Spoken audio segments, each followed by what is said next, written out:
Login accepted.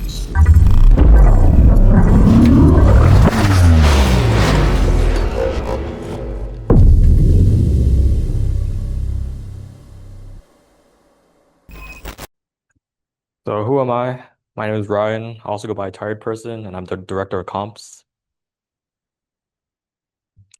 Today we're going to go over the competition results, some requested demos, as well as some vulns and remediations, and finally a Q&A at the end. The comp results. We have our three winners, Calburb, Shamad, and Blarp Blarp. Congratulations to you three. Some other things that we had were the logs from the CrowdStrike and Splunk seams.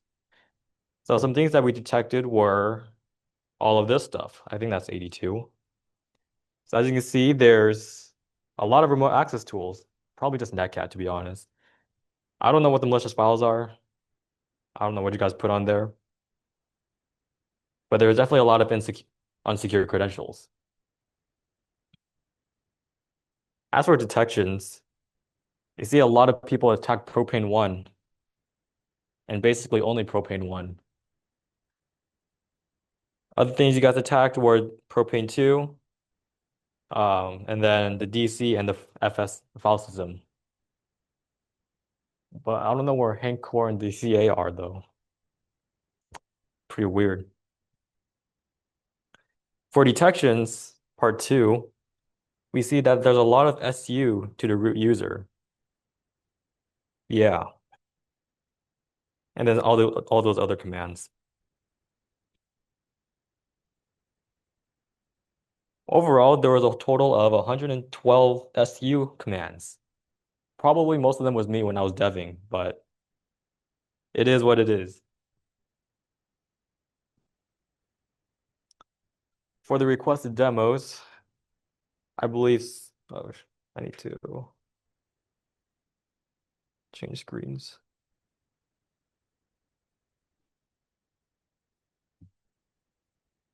Cool. So for the requested demo, someone from the competition wanted to see how to do the SSH tunneling. Okay, I hope these machines are on. Cool. So I guess one thing you could have tunneled was um the Git bucket website from Hank Core. So let's see. If you exit, if you try to log back in directly, I guess I'll just do it from the Kali actually. Uh, Here, Kali. So if you nmap the Hank Core web IP address, I think it's 236, you'll see port 8080 is open, and that is the Git bucket. So what we can do is just log in to your Kali machine and say we want to port forward 8080 or tunnel to our local port 8080. Then we want to connect to Kali's local host port 8080.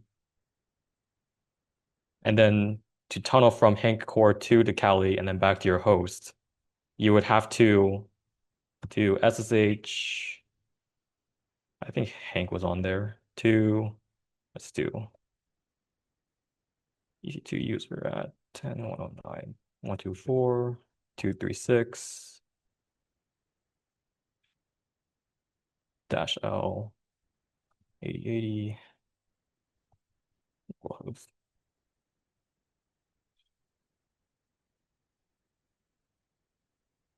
Cool. So now that you're logged in to Hank Core, you're having two SSH tunnels. So you're tunneling this port 80 on Hank Core back to your Kali machine, which is being hosted on port 8080 on the Kali machine. And then you're taking that port 8080 and putting it back to your local machine. Oh, shoot. You guys can't see.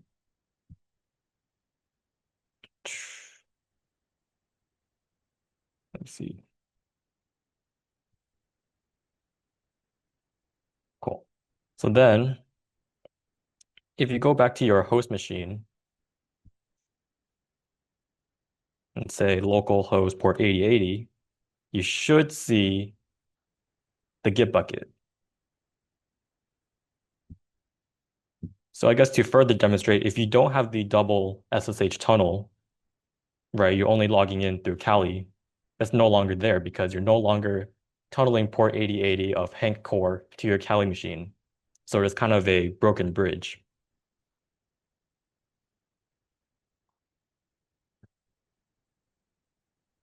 But then with that SSH tunnel, you're able to see the Git bucket. I guess for further demonstrating the vulnerability, since we're already here, what you can do is you can sign in as a root user, which is the default admin user. The username and password are just root and root. So when you sign in, you effectively have access to all these repos. So if you go to here, to this repository, you see this notice.txt. And this shows you how to actually exploit the Git bucket H2 database RCE. This is also Bobby's password for the Active Directory environment. Another thing is, if you look into the Git commits, say this one, you'll see all the domain credentials for Active Directory. So you can use all of these to just log in as anyone you want. This is assuming that no one changed the passwords, so.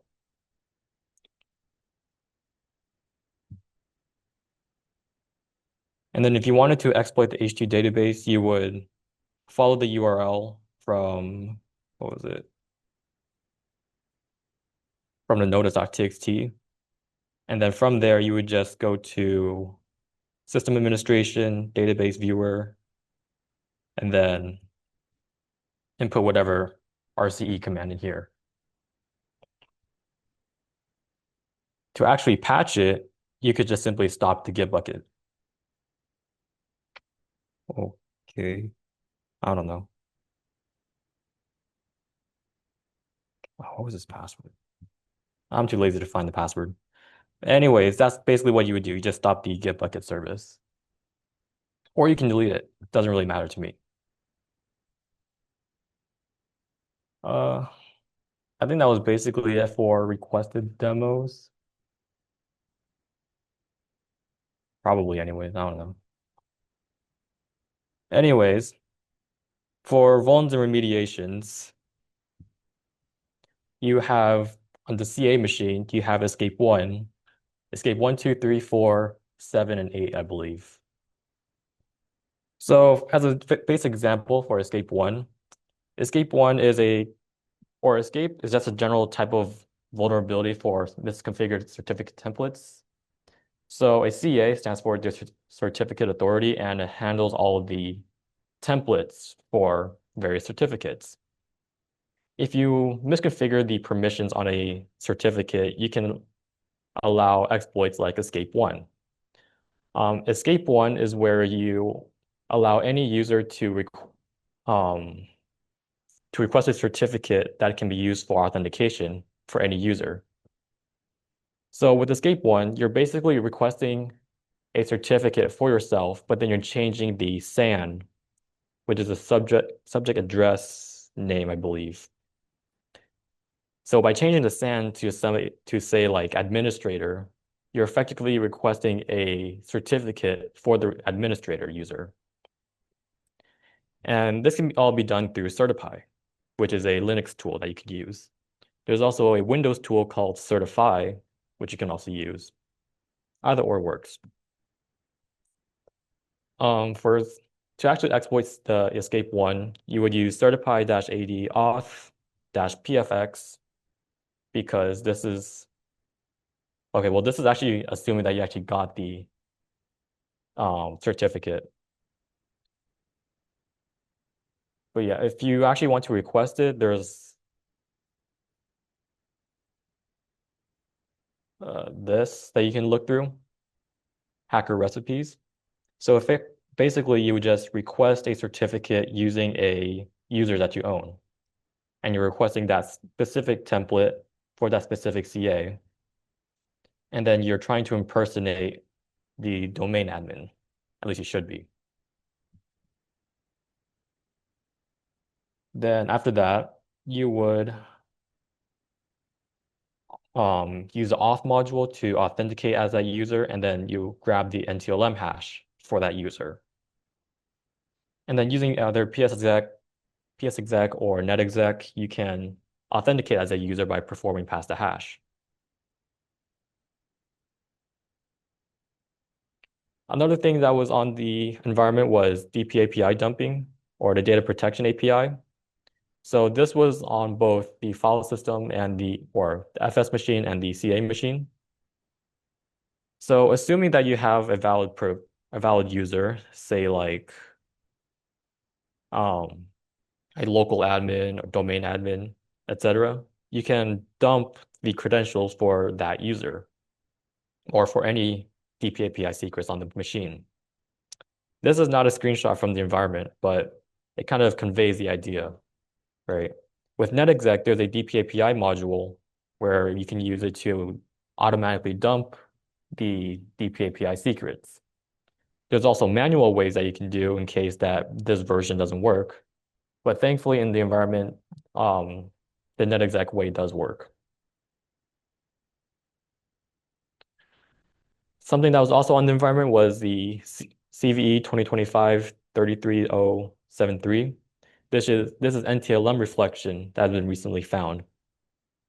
So under the condition that there is SMB signing and LDAP signing disabled, you can effectively make the machine authenticate to itself.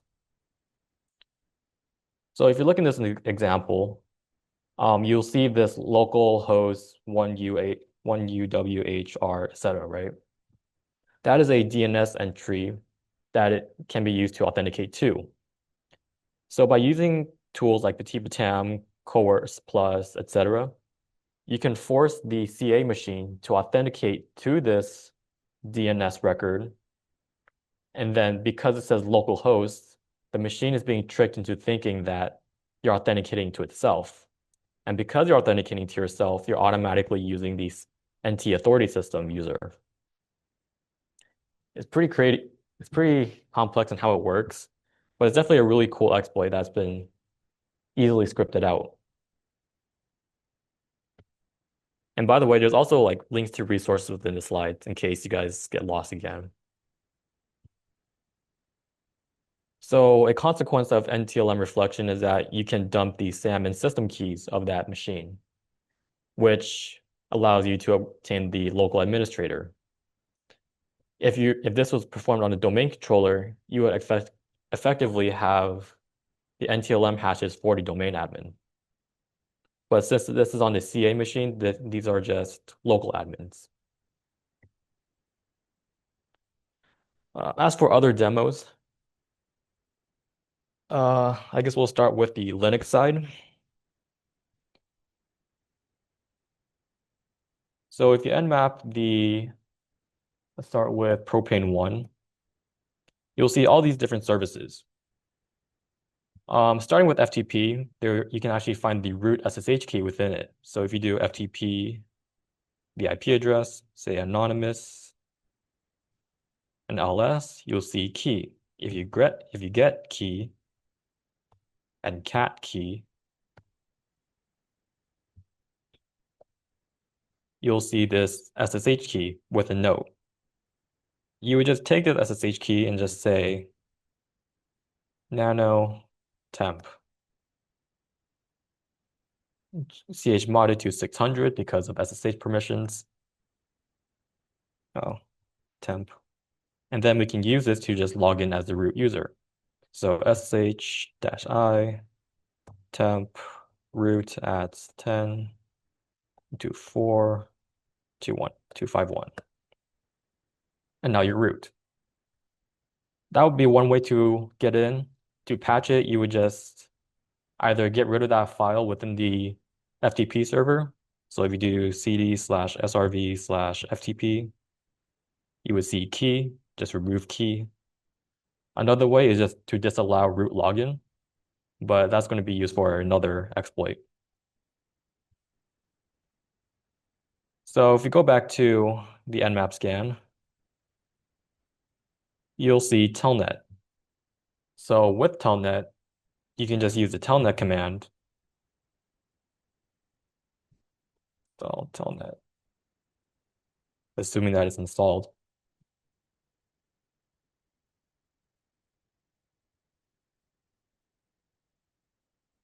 and just basically use the same thing. So we want to log in as a root user, and we don't really need a password. We can just put in something random. And because authentication is broken for the root user or the whole environment, to be honest, you can just log in as root.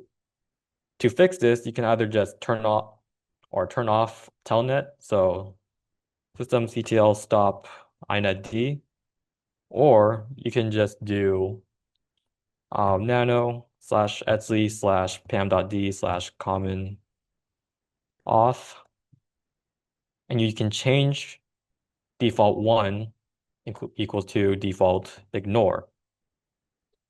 So the reason why this was broken is because if you see success equals 1, that means that you're going to authenticate correctly.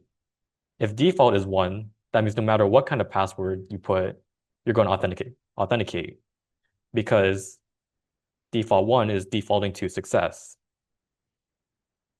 By default, or normally it should be default ignore because by default, you should ignore the request if it's wrong, right? So once you save that, and let's say we exit out of it, root, and now we can't get in. Oh, root, and there we go.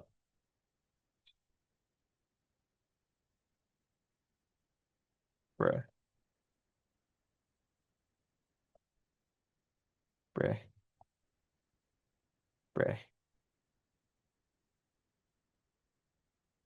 Okay.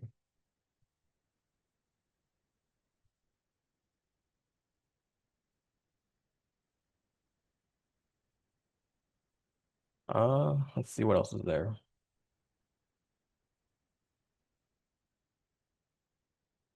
For HTTP, I think there were users there. So if you curl HTTP, this, oh, never mind. Yeah, the HTTP was broken, was a broken vulnerability.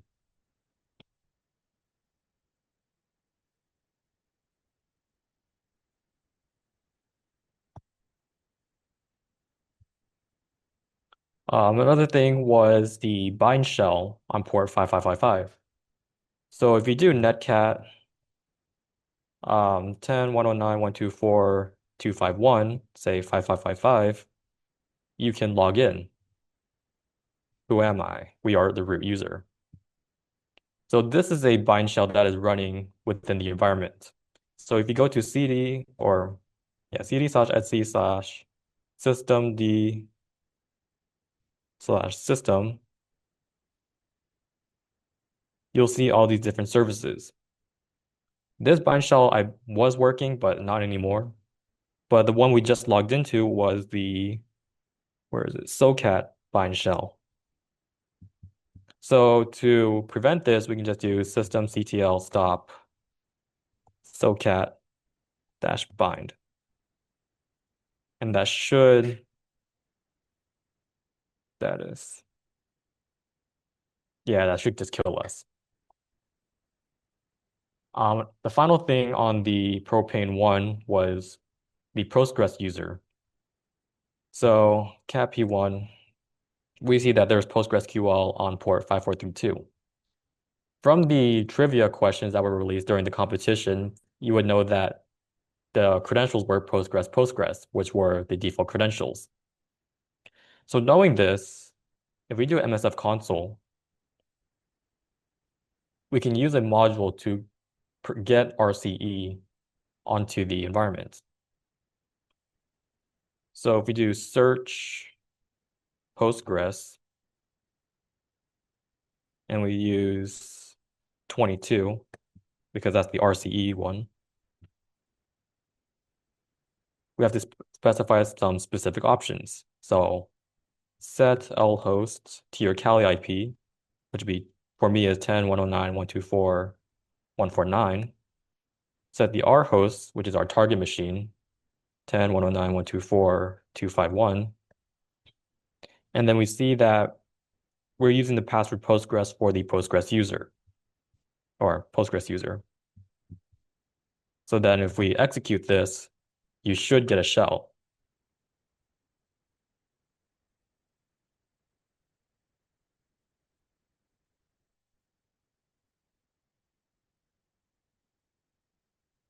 Yeah, here we go. The only thing is that you're the Postgres user. But in this environment, I believe there was a SUID bit on /bin/bash. Never mind. There was always privesc in some way.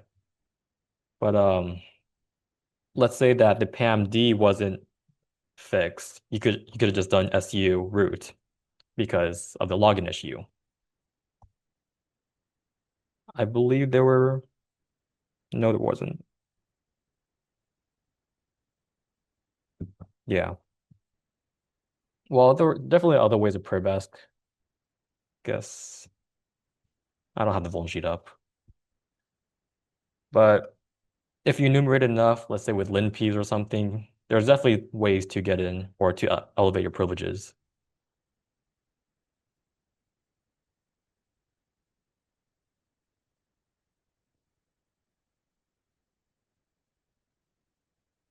Yeah, I don't know.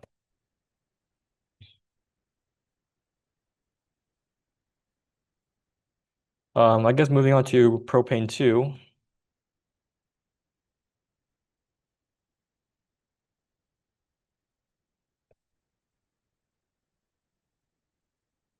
you would see that there was port 7,000, 8,000, and 9090. So similar issues with Debian or yeah, with Debian, there was broken authentication for the PAM. If you wanted to use port 9090, which is the cockpit service, you would have to double port forward, which is not really initial access anymore, huh? But another thing was there was another bind shell on port 7,000. So again, if we change this to 7,000 and we change the IP to 231, we are the root user. And it's the same fix, right? Just stop the service, delete ncat, whatever you want it to be. On port 80, you would see various users. So there's some backdoor users that you could have logged in as. So if you do SSH tour and you can just put in a random password, you would log in as the root user because if you look in Etsy password, you would see that Tor and Jerry both have the root user's user ID and they don't require a password because they're missing the X. So this X signifies that there is a password being used and is supposed to be referenced from the /etsy/shadow file. Without this X, there's essentially no password.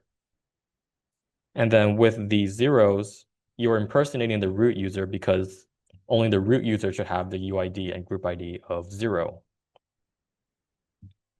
So to fix this, you would just do nano/etsy-password, and you can just delete these two.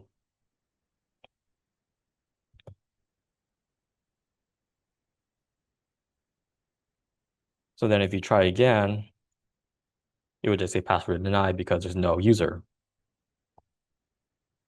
What else was there? Cat p2. There was also I think it was broken during the environment, but there was also a command shell on port 80.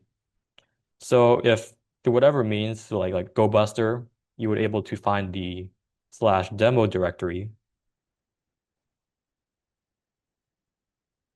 and you say /index.php, you would originally say nothing, but technically, if you go back in through the code source code and say page equals slash id slash password, you will see um you have LFI or local file inclusion. So this allows you to read any file in the file system. I think one thing there was the slash var www html slash demo slash config.php.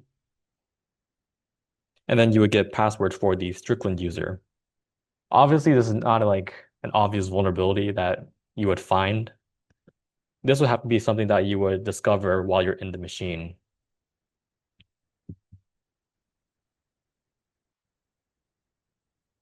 Uh, then finally, port 8000. That was a Go server that allows you to perform code execution. So we use tmux so that we can split our screen. And then we say netcat to, isn't it? No, 31 port 8000.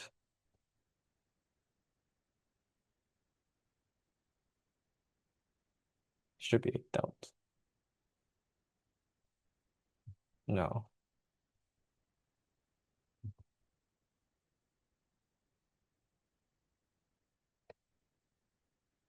Oh, this is the Golang shell.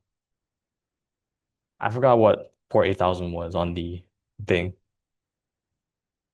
But anyways, with the Golang interpreter, you can just perform any Golang code. This was actually something that we found or we saw in CPTC, so I just re-implemented it. But effectively, what you could do is if you say netcat lvnp, say 4444, so now we have a listener. Where's my Golang?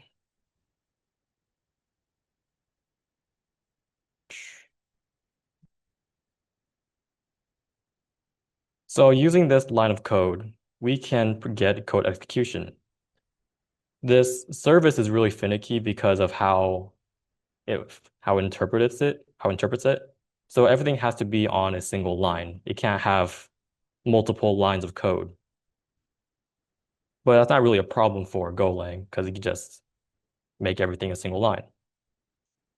But effectively what we're doing is we're spawning a bash shell or we're creating a bash execution or bash reverse shell through Go.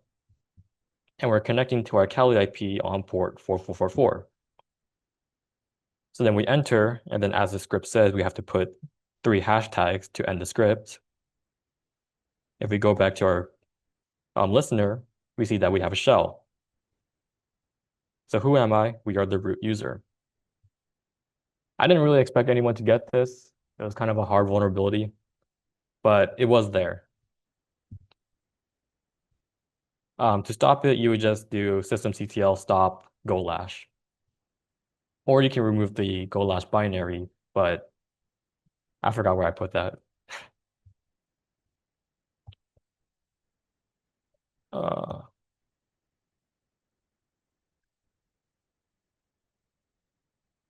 oh, port 8000 was a Python command shell. So if you do curl HTTP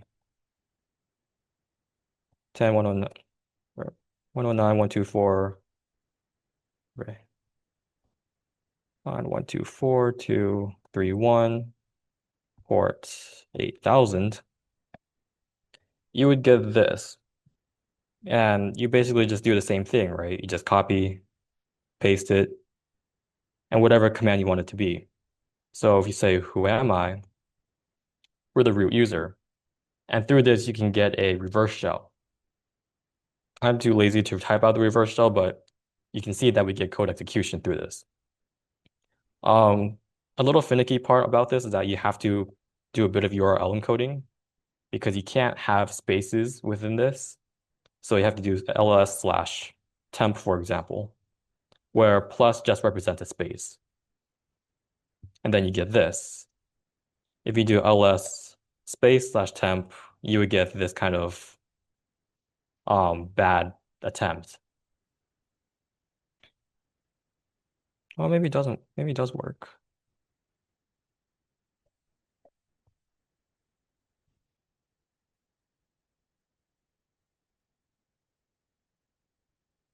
Yeah, okay, never mind. It doesn't work. But so yeah, you have to do a little bit of URL encoding to get the spaces correct. And then to stop it, there was a app.py within the /op directory, I believe. SSH admin 129.124.231.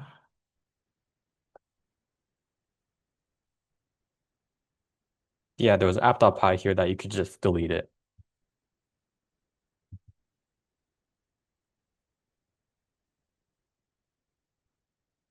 I guess for the Windows side, something you guys from the trivia questions, you guys would have seen that there was guest authentication, or you can read an SMB share using the guest user account on the FS machine. So if you use netexec SMB 232, which is the IP address of the FS machine, we're using the guest user with no password, and we're looking for his shares. Using this, we see that the data share is readable by the guest user. So if we do SMB clients and we specify the FS machine and we want to look at the data directory or data share using the guest user, we can log in without a password. And within it, you would see creds.txt.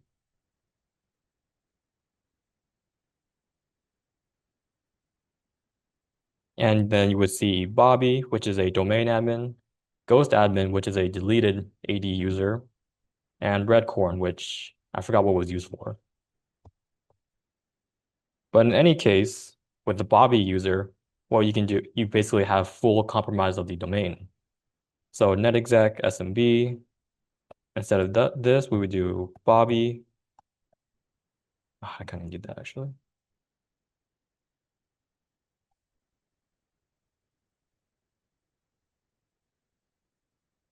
Bobby-P. And then if we want to dump the NTLM hashes of everyone, we just do --NTDS. Yes, that's crazy.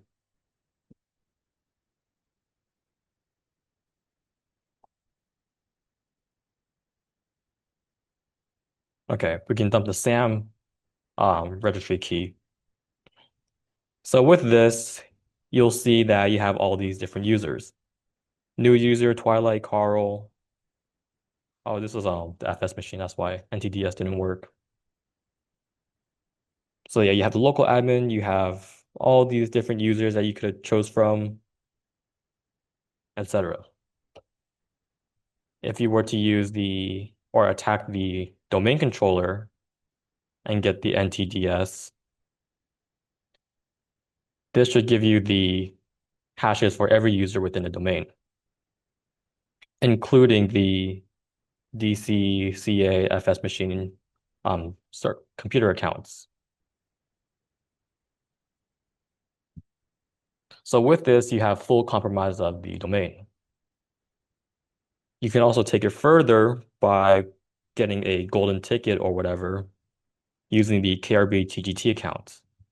I won't go over that, but that is also a good way of persistence because with a golden ticket, it doesn't matter what the defender does, you have a way back in. What else was there on the DC? There was force change password for the SVC CA. Actually, we could do curb roasting as we're roasting first. So let's say you have the red corn user. I need to.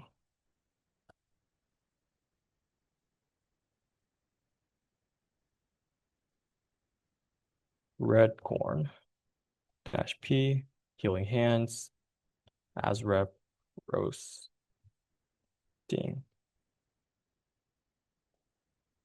So with netexec, you can also perform ASREP roasting, whereas when you request a TGS for a account that doesn't require pre-authentication, essentially accounts that don't require a password. So if you run this command, you'll have 3 different hashes. Only 2 of them are actually crackable though. Hashcat was being weird on this machine, so I'm using John the Ripper.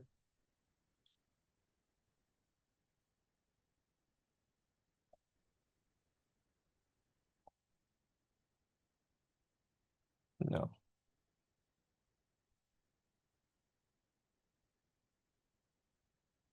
Yeah.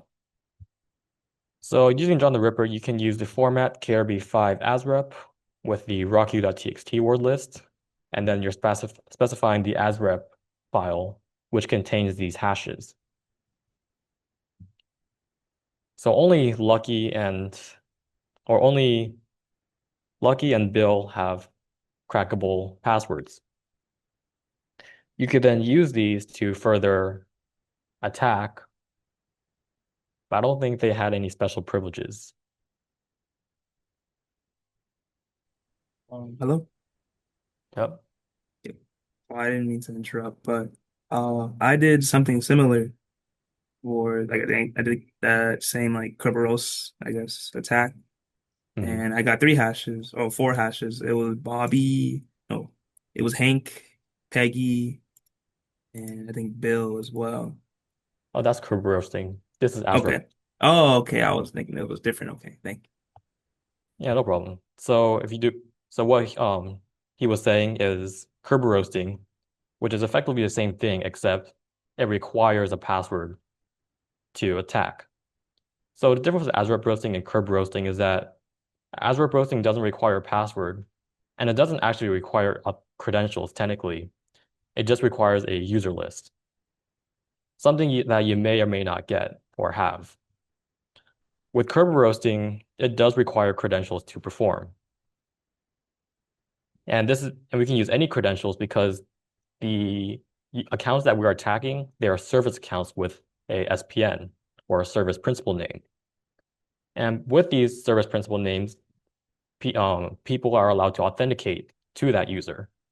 That's what Active Directory allows them to do. So using oh God. All right, so a little lesson. Um, Active Directory always runs on DNS.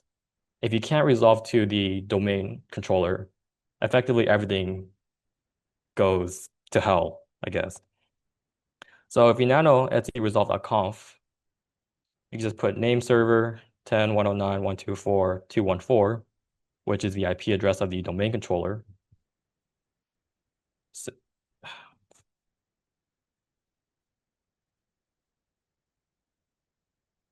10.1.214. And then we try curb roasting again. It'll work. This is because curb roasting also requires DNS resolution. So if we do the same thing with John, and instead of ASREP roasting, we use Kerberos format, TGS, you'll see that you'll get some passwords. Again, Billy was the password for the Bill account. This is for Hank. This is Peggy, Red Corn, and then this is for SVC, the service CA account. So then with this, you also compromise the domain because Hank is domain admin and so is Peggy. Another route you could have done was the ADCS route with the service CA user. So I guess for the sake of time, we'll go through the service CA user.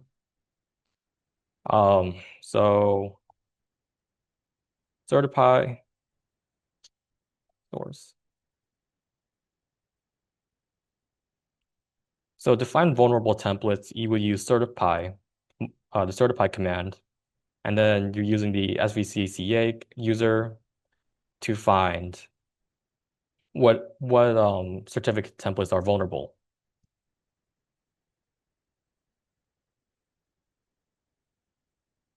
So then from here, you can see this template, which is um, any purpose,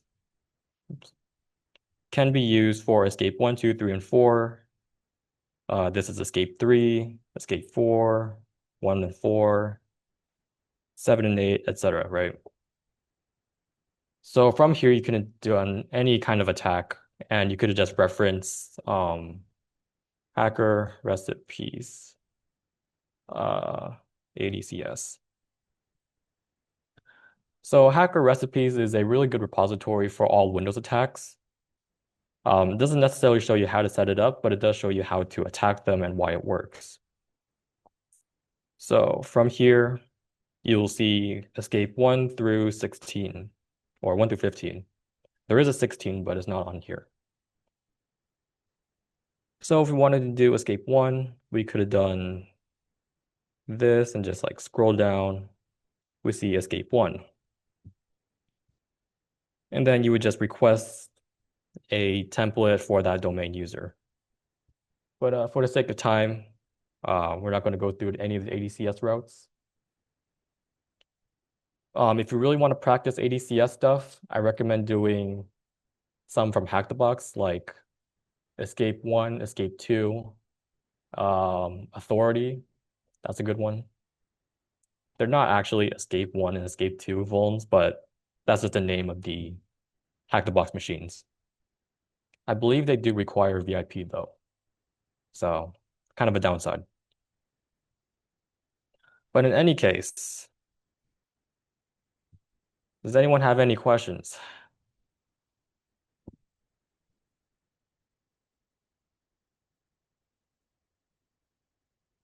I see Ryan is interested in the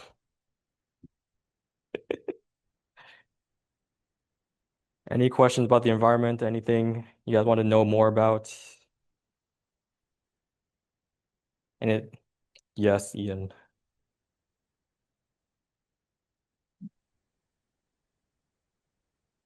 Hello?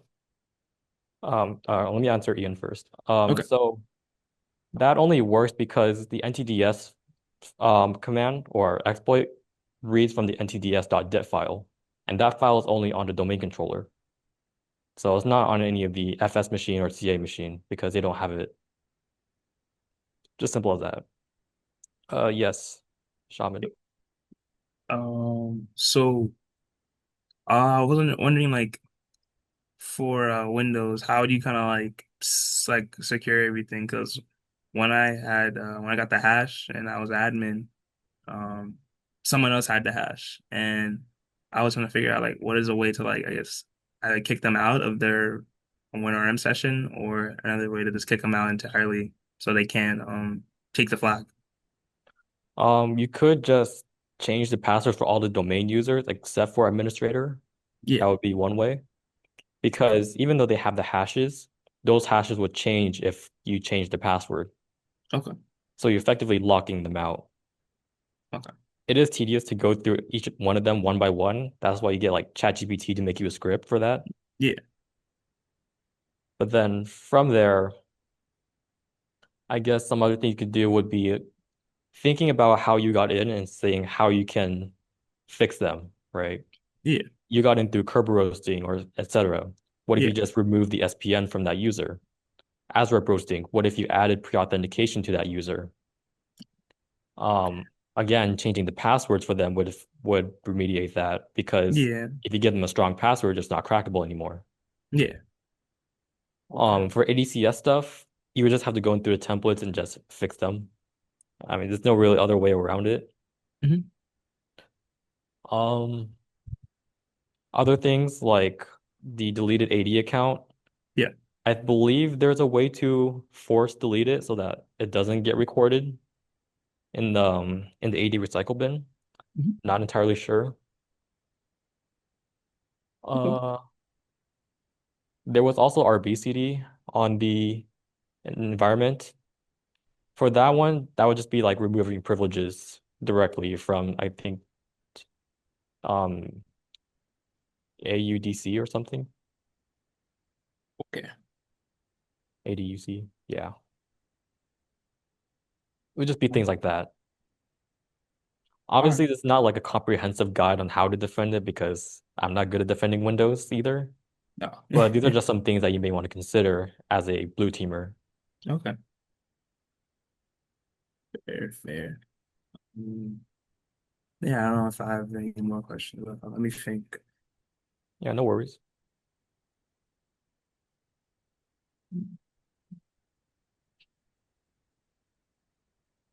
Everyone is entertained by the Subway Surfer, huh? Oh, that was really bad gameplay. I know. It's your gameplay? No, it's not mine. This is from Oh, okay. YouTube. Okay. Um, Bro, I got everyone's attention right here. It's like 90% attention rate. for for links too. I guess that would be like the same way, like how you got in and just close off how you got in. Yeah. That's like the same method. Okay. All And then right. you can just change the password to something you know, right? So then you Yeah. always have a way back in. Yeah, I tried to make when I got into one of the links machine, I tried to like make a new user and put him into the wheel group, but I guess that didn't work for me. Maybe I think because they took off SSH. That's why. Yeah. I mean, I think the wheel group is only in the Hank core. Yeah, it was Hank that's the one I got into. Yeah. I don't know. Well, overall, it was a great competition. I had a lot of fun doing. Thank you. I like my six whole competitors who competed. It's like a lot of people, they just kind of got stuck, and I Yeah, can't I really kind of blame them. figured. I got stuck. I got stuck too for a bit until like I decided I'm gonna do Windows. Yeah, I probably should have made it easier, low key. It's like it was just like a lot. I think people were like thinking too hard about it because I was thinking too hard when it came to Linux. And then I got like stuck on Yeah. like one of the telnet shells. I think I like did a completely wrong way of doing it. And for Mm. FTP, I tried to get the file, like the key file. I don't know. I think I did it. I went into the uploads directory and tried to get the test txt file instead of the key. So I don't know if that messed anything up. No, I think that vulnerability was broken because I don't think there was the right permissions on it. Hmm. There was only read and write during the competition, but I Yeah, just, there were, yeah, it was only reading right. Yeah. yeah, that was broken. Oh, okay. I thought it was okay. I thought it was I thought it completely was good too. I guess not. okay. Okay, that makes sense. Yeah, I was like gonna do that. Didn't work. The guy who was like, well, first someone's just like SSH into root, like because like it was misconfigured. I didn't even think of that, but it wasn't Yeah. even like you just had to actually think. That's kind of what I thought. Yeah, I mean, eventually you just try dumb stuff and it'll work. Yeah. Oh, okay. I All just feel right. like, oh, sorry. That's it for the meeting since there's another class coming in. Okay.